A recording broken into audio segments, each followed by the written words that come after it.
what's up? In this video, we'll clean our washing machine DIY. So, what we need, half cup lang ng ating baking soda and 1 pouch of white vinegar. So, just put here. So, this is good for 10 kilograms washer. Pwede na lang natin siya mamaya. Okay, here we go.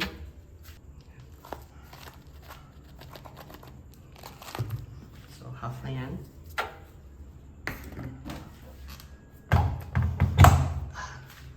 So, drain hose sa side. It's turned on. It's plugged in. Let's turn it on. Alright, you can see it's the second to the last. So 1, 2, top clean, and then we'll lay it. Timbangin niya yan, ikot-ikot siya konti. So mamaya natin ilalagay yung ating vinegar.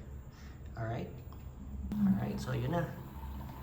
As you can see, nalagay na siya ng water.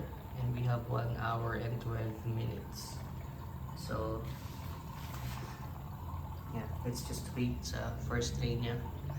Pag lumabas na yung first drain, dyan natin lagay yung vinegar. Kasi hindi siya dapat magkakasabay dahil taliwala yung kanilang effect. Okay? Okay guys, so as you can see, 13 minutes na lang and we are draining water na po. So, lumalabas na yung first drain niya. Ayan. Antay lang natin matapos yan. Okay na. So, nag-first drain na siya. Lagyan na natin yung ating vinegar. Ito.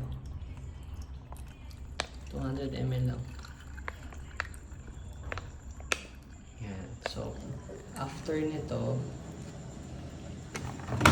tapusin lang natin siya. Then after niya last drain, 12 minutes, saset naman natin siya sa speed 14. Okay, mag speed 14 tayo after nitong top clean. Okay, sa speed 14 doon tayo magtataas ng temp and mataas din na speed para talagang malinis na yung loob. Okay, see you later. So 7 minutes. Nagigyan siya ng water. Okay. Kunti na lang. Alright. Ayan. Tapos na siya. So, since tapos na siya, final touch natin siya ng 14. Speed 1, 2, 3, 4. Speed 14, pero kailangan yung temp natin so 40 degrees lang, tapos 800 natin yung spin. And okay, so yan yung final banlaw natin sa kanya for our top cleaning. So yun lang guys, thanks for watching, see you on the next one. Bye now.